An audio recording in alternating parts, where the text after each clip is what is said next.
वळूया पहिल्या भागाकडे, आवश्यक साहित्याची ओळख. चला तर मग या साहित्यात जरा सविस्तर लक्ष घालूया. इथं आपण साहित्याची 2 भागात विभागणी केलीये.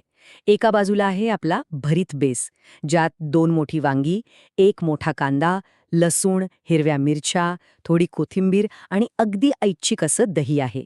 आणि दुसऱ्या बाजूला आहेत फोडणीचे घटक: मोहरी, जिरे, हिंग, हळद आणि कढीपत्ता. आता हे असं कच्च्या भाज्या आणि सुगंधित मसाले वेगळे केल्यावर आपल्याला लगेच समजतं की या पदार्थाची चव कशी टप्प्याटप्प्याने बिल्डअप होते. म्हणजे आधी बेस तयार होतो आणि मग त्याला त्या खमंग फोडणीचा तडका बसतो. आता पुरीच्या साहित्याकडे बघूया. ह्यासाठी आपल्याला 2 कप गव्हाचं पीठ, चवीनुसार मीठ, मळण्यासाठी पाणी आणि तळण्यासाठी तेल लागेल. हे साहित्य वरवर बघता अगदी साधं आणि रोजच्या वापरातलं वाटतं, बरोबर? पण खरी मजा पुढेच आहे. यात काही खास गोष्टींचा समावेश आहे, ज्या या पुरीला एका साध्या पोळीपेक्षा एकदम वेगळं आणि कुरकुरीत बनवतात. आता या सगळ्या प्रक्रियेतली सर्वात मनोरंजक गोष्ट म्हणजे मोहन आणि रवा यांचा वापर. पुरीच्या पिठात कडकडीत गरम तेलाचं मोहन आणि थोडासा रवा घातल्यामुळे इथे एक प्रकारचं एकदम भन्नाट पाककलाशास्त्र काम करतं. ते कसं? तर हे गरम तेल पिठातील कणांना कोट करतं आणि रवा त्याला एक अतिरिक्त कुरकुरीतपणा देतो. याचा रिझल्ट म्हणजे पुरी जास्त तेलकट न होता परफेक्ट सोनेरी आणि खुसखुशीत बनते. हेच तर आपल्या पारंपरिक पाककलेचं खरं गुपित आहे. दुसरा भाग, वांगी भाजण्याची योग्य पद्धत. सर्वात आधी वांगी छान धुवून त्यांना थोडं तेल लावून घ्यायचं आणि मग त्यांना थेट गॅसच्या आचेवर भाजायचं. खरं सांगायचं तर जेव्हा हे वांगं थेट आचेवर भाजलं जातं ना, तेव्हा त्याचा जो सुगंध घरभर दरवळतो तो खरोखरच अप्रतिम असतो. वांगी पूर्णपणे मऊ होईपर्यंत ती सर्व बाजूंनी व्यवस्थित भाजून घेणं अत्यंत महत्त्वाचं आहे. ती आतून पूर्ण मऊ शिजली की मग थंड करून त्यांची साल काढायची आणि गर वेगळा करायचा. भरिताचा जो खास मऊ पोत असतो ना, तो या एकाच प्रक्रियेवर पूर्णपणे अवलंबून असतो. आता तिसरा भाग, खमंग फोडणी आणि भरीत. फोडणीचा क्रम हा कोणत्याही पदार्थाचा जीव असतो. कढईत तेल गरम करून त्यात मोहरी, जिरे, हिंग, हळद आणि कढीपत्ता एकापाठोपाठ एक घालायचा.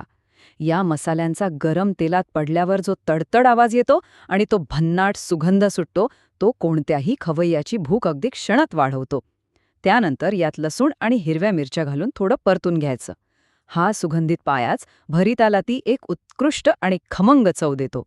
तर इथला सर्वात क्रुशियल म्हणजेच महत्त्वाचा मुद्दा हा आहे की जेव्हा आपण या खमंग फोडणीत भाजलेल्या वांग्याचा गर, मीठ, बारीक चिरलेला कांदा, कोथिंबीर आणि अगदी थोडं दही मिक्स करतो, तेव्हा त्याला फक्त 2 ते 3 मिनिटे मंद आचेवर शिजवायचे आहे. हा अगदी थोडा वेळ पुरेसा असतो का? कारण यामुळे वांग्याचा तो स्मोकी स्वाद आणि फोडणीचे सगळे सुगंधित फ्लेवर्स एकमेकात पूर्णपणे एकजीव होतात आणि आपलं परफेक्ट भरीत तयार होतं. चौथा भाग, खुसखुशीत पुरीची कृती. चला तर बघूया हे सगळं एकत्र कसं येतं. एका भांड्यात गव्हाचं पीठ, रवा, मीठ आणि आपण मगाशी बोललो तसं ते गरम तेलाचं मोहन घालून घ्या. हे सर्व एकत्र करून पाण्याने जरा कडकसर पीठ मळून घ्यायचंय. आता इथे एक महत्वाची टिप.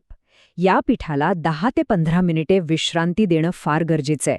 यामुळे रवा छान फुलतो आणि पीठ अगदी व्यवस्थित सेट होतं. नंतर त्याचे लहान गोळे करून पुऱ्या लाटायच्या आणि गरम तेलात सोनेरी रंग येईपर्यंत आणि टम्म फुगेपर्यंत मस्त तळून घ्यायच्या. आणि हे आपल्याला अगदी उत्कृष्टपणे स्पष्ट करतं की या 2 गोष्टी एकत्र का एवढ्या भन्नाट लागतात. बघा, एका बाजूला भरिताचा अगदी मऊ, मसालेदार आणि स्मोकी पोत आहे, तर दुसरीकडे पुरीचा खुशखुशीत, कुरकुरीत आणि सोनेरी पोत.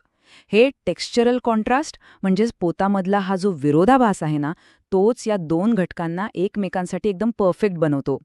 त्या मऊ चविष्ट भरितासोबत ही कुरकुरीत पुरी खाण्यातली मजा खरंच काही औरच असते. 5वा आणि शेवटचा भाग, परिपूर्ण जेवणाचा आस्वाद.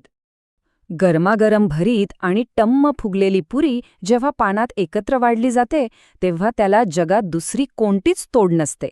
पण थांबा, यात अजून थोडी रंगत आणायची असेल तर सोबत थोडं तिखट आंबट लोणचं, करकरीत कच्चा कांदा आणि 1 ग्लास थंडगार ताक नक्की घ्या. मग बघा या जेवणाची चव कशी अगदी शिखरावर पोचते.